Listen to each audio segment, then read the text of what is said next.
RBI assistant చాలామంది కల. ఆ కలను నిజం చేసుకోవాలంటే ఈ నోటిఫికేషన్లోని కీలక విషయాలను ఖచ్చితంగా తెలుసుకోవాలి. సో వాటన్నిటినీ ఇప్పుడు సింపుల్గా పాయింట్ టు పాయింట్ చూసేద్దాం. ఇది మామూలు ఉద్యోగం కాదండి.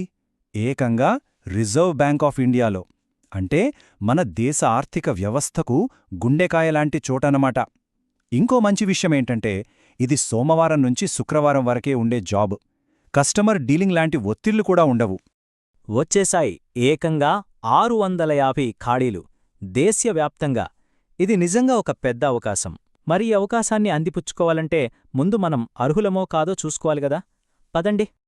Okay, first and foremost eligibility. ఎవరు అప్లై చేయొచ్చు? దీనికి కొన్ని ఖచ్చితమైన రూల్స్ ఉన్నాయి. అండ్ గుర్తుంచుకోండి, ఈ క్వాలిఫికేషన్స్ అన్నీ ఫిబ్రవరి 1, 2026 నాటికి పూర్తి చేసి ఉండాలి. వయస్సు విషయానికొస్తే 20 నుంచి 28 ఏళ్ల మధ్య ఉండాలి. ఇక చదువు ఏదైనా డిగ్రీ పర్లేదు.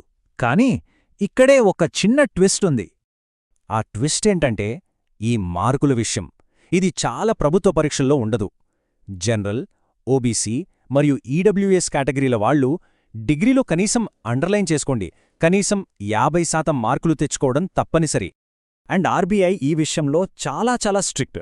నోటిఫికేషన్లోనే క్లియర్గా చెప్పారు, 49.99% వచ్చినా సరే దాన్ని 50% కన్నా తక్కువగానే చూస్తాము అని. సో రౌండింగ్ ఆఫ్లు గట్రా ఏమీ ఉండవన్నమాట. సరే, ఎలిజిబిలిటీ ఉంది అనుకుందాం. నెక్స్ట్ ఏంటి? ఒక 3 దశల పెద్ద సవాలుంది. ఆ జర్నీ ఎలా ఉంటుందో స్టెప్ బై స్టెప్ చూద్దాం. మొదట ప్రిలిమ్స్ ఎగ్జామ్ ఆన్లైన్లో ఉంటుంది. ఇందులో క్వాలిఫై అయితే నెక్స్ట్ లెవెల్ మెయిన్స్ ఎగ్జామ్. ఫైనల్గా లాంగ్వేజ్ ప్రొఫిషియన్సీ టెస్ట్. కానీ ఇది అందరికీ కాదు. మీరు అప్లై చేసిన రాష్ట్రంలో లోకల్ లాంగ్వేజ్ రాకపోతేనే ఈ టెస్ట్ ఉంటుంది. అసలైన కథంతా ఈ మెయిన్స్ ప్యాటర్న్లోనే ఉంది. చాలా ఎగ్జామ్స్లా కాకుండా ఇక్కడ ప్రతి సబ్జెక్ట్కి సేమ్ వెయిటేజ్. ఇంగ్లీష్, రీజనింగ్ అన్నీ 40 మార్కులే. చివరికి కంప్యూటర్ నాలెడ్జ్కు కూడా 40 మార్కులు.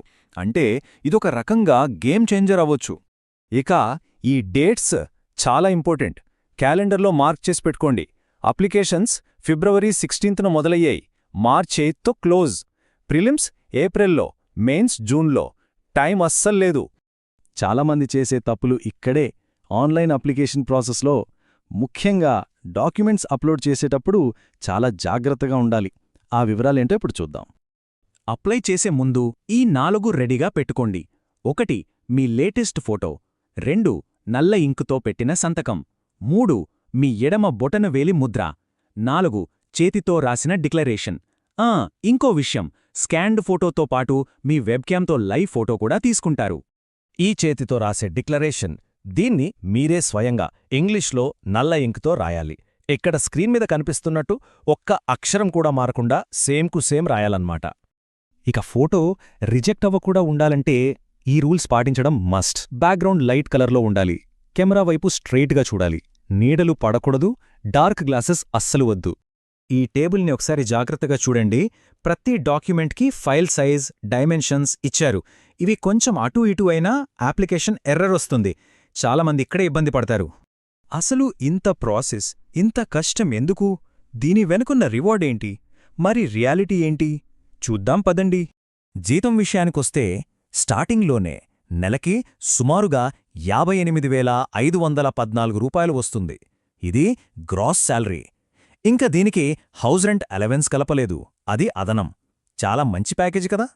కానీ ఆ మంచి ప్యాకేజ్కి అంతే రేంజ్లో పోటీ ఉంటుంది. ఇవి లాస్ట్ టైం ప్రిలిమ్స్ కటాఫ్లో. ఒకసారి చూడండి. చండీగఢ్ 96.50, కోల్కతా 96.25. అంటే 100కి 95కు పైనే. తప్పులు చేయడానికి స్కోపే లేదన్నమాట. సో అద్భుతమైన జీతం, ప్రతిష్టాత్మకమైన ఉద్యోగం. కానీ దానికి తగ్గట్టే ఆకాశాన్ని అంటే పోటీ. మరి ఈ సవాలును స్వీకరించడానికి సిద్ధంగా ఉన్నారా?